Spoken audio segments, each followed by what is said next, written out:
Good afternoon, President Johnson. Thank you for having me today. My name is Keith DeJesus. I will be your consultant on today's matter. Um, as we both know, the fate of MacMurray College kind of hangs within the balance, and the last thing we would want is for the school to go under while we still have the opportunity to save it. Um, the question was posed that would it be possible to save the institution by placing a greater emphasis on the athletics department? And simply put, I think our answer is yes. McMurray is a very small school, emphasis on small, with our average student population being around 566 students, undergraduate students enrolled per year for the last 8 years. Um, we are a very tuition-based school, meaning we need our students' tuition to thrive. Um, with athletes making up around a little over half of our student body, I feel like they would be key to the institution's turnaround. So I provided you with a spreadsheet, and it has all of our numbers um, placed at a 10% increase. So if you can see, our tuition as of right now is 38,650 for both in-state and out-of-state. So our athletics department is bringing in around 12.4 million per year. At a 50% discount, we are looking at 6.2, and at a 40% discount, we're looking at a little under $5 million. So if you think of discount rates in terms of, recruiting, the 50% discount rate is more is more suited towards the student athlete rather than the small institution. So if you say our tuition is around 40,000, given a 50% discount, the student athlete is looking to pay only 20,000. So while while the 40% discount rate benefits us more, the 50% discount rate would more than likely more will probably land more recruits. And at the end of the day, we need the we need the higher enrollment. But I have placed in this presentation some options that we can potentially gain our generate more revenue. So we won't really, lose too much behind our discount rate. So the first option is roster changes. So like I said, in the spreadsheet, all of the roster totals are increased by 10%. This allows for a revenue influx. So it will provide us with approximately 1.2 1.2 million per year, like more than what we're already making. Um, this will also allow more possibilities for preferred walk-ons, which are student athletes who may not have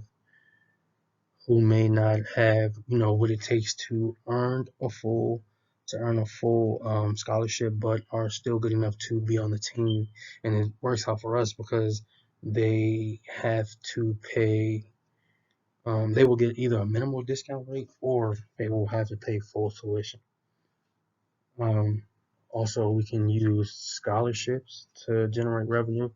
Um, So in terms of basketball, we can use enough full scholarships to keep the team competitive because, as you know, if we're winning brings attention, and attention brings enrollment. Um, we can try to use the discount rates for, the the down the line players, the players who are, who aren't high priority, but are still, part of the team. Um, like I said, given the spreadsheet, you can see that our gross revenue would be around 900,000 for men's basketball and 463,000 for women's basketball. And as you can see, we can really use our COVID years to our advantage. As in, with the COVID years, there's a lot of people in the transfer portal, so we can cut out we can cut out giving a full scholarship to a freshman that may not you know that may not pan out, and we can save the money that we would use to fly out to different cities to recruit here and there. But with the transfer portal, we are able to take a already proven guy, which will, help us win. It'll cost us less money because they may not have, they may only have like 1 or 2 years left of eligibility. So whereas though we're giving them a full scholarship for 1 to 2 years, we would have to give the freshman the full scholarship for 4 years. The next option we could do is adding programs. Developmental teams are very will be very helpful. It's low input, high output. We don't have to spend a lot of money on them. They don't travel as much.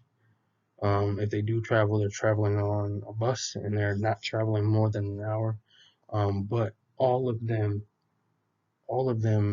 pay full tuition because none of them are on the varsity team. None of them are able to earn a full athletic scholarship. And it will also bring out a lot of participation and enrollment. Um, and also down the line, we can start adding additional sports programs like swimming, lacrosse, and even esports, which are three very popular, three very popular sports. And with higher enrollment, will bring out athletes who want to join those programs. The last option is social media and marketing. Um, Increasing our social media presence is a very important thing that we need to do. We can invest in a digital content creator, and we can use them as a GA to cut costs. So whereas though we're outsourcing maybe $40 to $50,000, $40 to $50,000 to pay a professional, we could get someone who maybe wants to come back, get their master's, and we can use them as a graduate assistant, and we can give them that discount rate.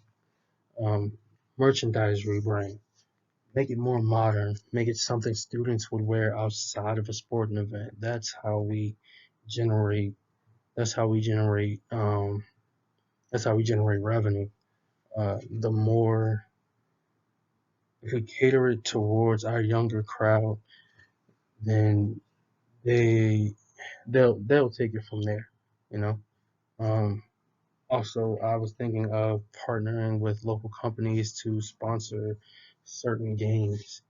It's a win-win for us and for them.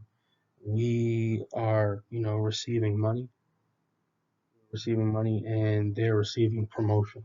The announcer can promote the business, couple times throughout the course of the game, and they pay us to sponsor that night. And if they pay us enough, they can become, an official sponsor of our athletics department. So, in closing, I believe that the solution lies within our athletic department. Um, I present you options to generate revenue and potentially save our school. I'm open to any questions that you may have, and thank you for having me again.